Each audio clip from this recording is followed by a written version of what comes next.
Good morning. So, I'm trying something new with this episode of Turning Messaging into Magic, and it's just as simple as changing up the stream title because I wanted to see if this makes a difference in the way it shows up for you.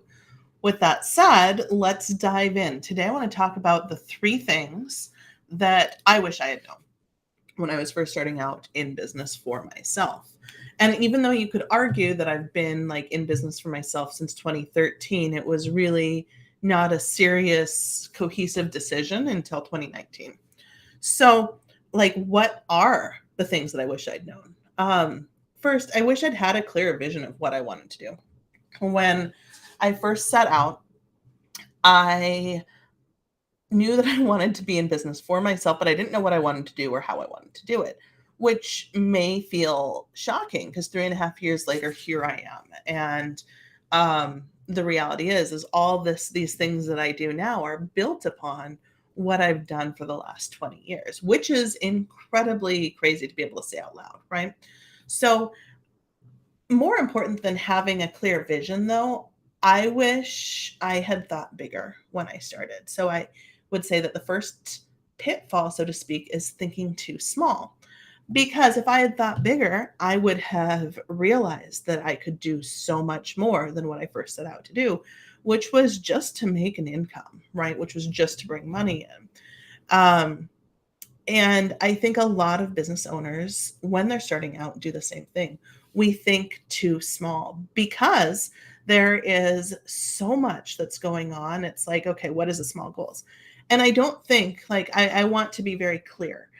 There's nothing wrong with thinking small. There's nothing wrong with starting small. In fact, instead of going for like these big, giant things to start with, it's in many ways better to start small and to continue raising the bar.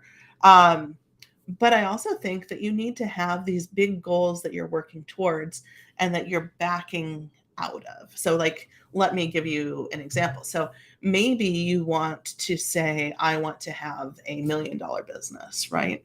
Um, so, what are those benchmarks? And then, what are the benchmarks that lead to those benchmarks? And so on and so forth, so that you can start working small because you're not going to build $1 million business with one social media post. You're not going to build $1 million business probably in a year unless you're starting out with some serious seed money. So if you're just starting out as a freelancer, that may or may not be realistic, but what can you do instead? What are the actions you can take? Because that way you're always working towards something. And if you have this goal in mind that you're working towards something, then it makes all of your decisions much easier because you're able to can say, does this serve that outcome? And if it doesn't, then it's easier to say no to it. Okay. So that's number one. Number two is not networking with other writers and copywriters. For me, this was something that I fell into. If you are not a writer or a copywriter, if you're a designer, for example, then network with those people too.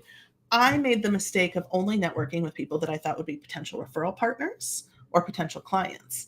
And while you should be building those relationships, you should also be building relationships with your peers because that is the number one best place to go. And it wasn't until I started building relationships with other people who are in a similar space to me that I was able to really take off. And that's really what I attribute any success that I've had to is the relationships that I've built along the way, specifically with people in my space. I have other great referral partners as well. So my advice to anyone just starting out is to make time for conversations. Have conversations with new people every week. And maybe even if they're just coffee chats, right?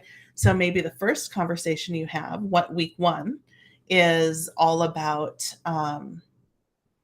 let's see. Okay, let me back this out further. So let's say you're having 3 a week. Maybe one is with another copywriter, one is with a potential referral partner, and one is just with someone that you think is kind of cool and you want to learn more about what they're doing, right? That's 3.